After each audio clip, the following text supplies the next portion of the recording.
오토스토어는 면접당 처리 속도가 가장 높은 자동 입출고 처리 시스템입니다. 저렴한 비용으로 고도의 자동화 시스템을 즉시 접목할 수 있습니다. 오토스토어 한국 공식 파트너 아세테크로 문의해주세요.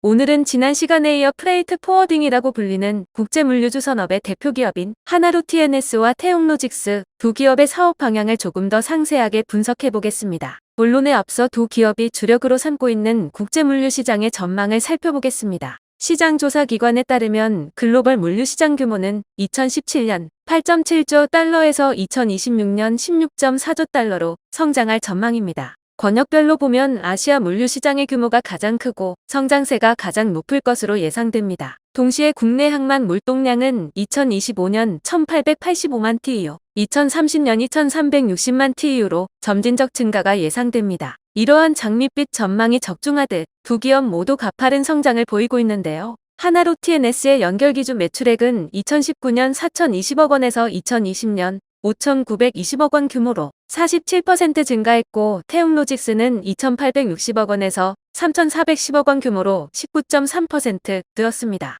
글로벌 물류 시장의 평균 성장률을 훨씬 웃도는 실적이네요. 하지만 두 기업이 성장하는 방향성은 조금 다릅니다. 지금 보시는 화면은 두 기업의 사업 용역을 구분한 자료입니다. 양사 모두 글로벌 수출입 해상, 항공, 철도, 내륙 운송 등 종합 물류 서비스를 제공하고 있습니다. 태용로직스는 현재 세계 10개국 14개 해외 지사를 설립해 운영하고 있으며 하나로 TNS는 22개국 52개 거점에 현지 법인을 운영하고 있습니다. 태용로직스는 대표적인 3자 물류 기업으로서 모 회사의 안정적 물량을 확보한 2자 물류 기업과 경쟁하는 동시에 약 4천여 곳에 달하는 중소 포워더와 경쟁하는 상황에 직면해 있습니다. 현 상황에서 태용로직스의 강점은 20여 년간 석유화학 관련 대기업과 지속적인 거래 관계를 유지하며 경쟁력 있는 해상 운임과 선봉량을 확보한 데 있습니다. 특히 태용로직스 측은 3개월에서 6개월 단위로 화주와 운임 계약을 체결하고 국내외 메이저 선사로부터 운임 견적을 받아 운송업체를 선정하는 등 화주와 운임 단가 협상 능력, 선사 조정 및 원가 협상 능력 등을 바탕으로 안정적인 수익을 창출하고 있다고 밝혔습니다. 반면 하나로 TNS는 삼성전자, 삼성전자로지텍, 삼성디스플레이, 삼성전기, 삼성 SDI, 삼성 SDS, 삼성물산 등 삼성그룹 계열사 물류를 중심으로 외형을 확장해 나가고 있습니다. 특히 항공화물 부문에서 강세를 나타내고 있는데 2017년 기준 한국발 항공수출 물동량 순위 1위에 이름을 올리기도 했습니다. 태용로직스는 석유화학 관련 대기업 물류를 수행하며 해상 부분에서 강점을 쌓아온 반면 하나로 TNS는 항공 부문에서 더 큰 강점과 노하우를 보유한 듯 보이네요. 그렇다고 두 기업이 특정 사업 부문에만 치중하는 건 아닙니다. 점진적으로 양사는 각사의 약점을 보완하거나 신규 사업 진출에 속도를 내는 모습입니다. 특히 하나로 TNS가 E형 화물 택배 사업 진출을 비롯해 전자상거래, 신선물류, 콜드체인 부문으로 사업을 다변화하는 현상을 보면 업계에 시사하는 바가 큽니다. 더구나 이커머스 사업부를 신설하고 국내외 주요 거점의 풀필먼트 센터를 운영하면서 라스트마일 물류 서비스를 제공하는 등 B2B 중심의 물류에 더해 B2C 영역으로 빠르게 확장하는 모습입니다. 이러한 변화는 태용로직스에서도 포착됩니다. 태용로직스는 화물운송 지입회사와 이중화물 및 전시화물 운영업체를 인수한 데 이어 하이즈항공과 상호 자사주 지분 매입 및 교환을 진행하는 등 공격적인 M&A 행보를 보이고 있습니다.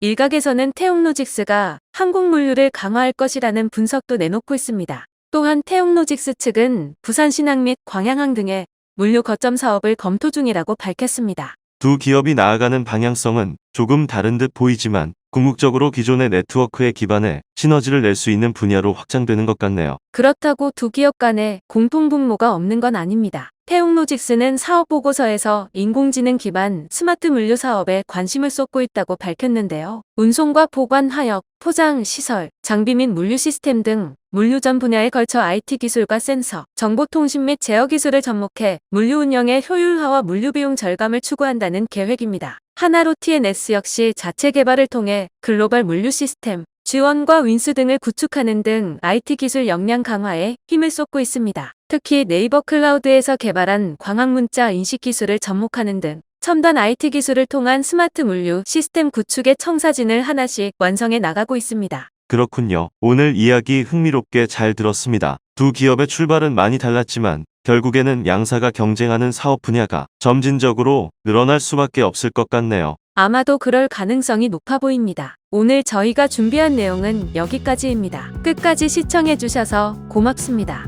고맙습니다.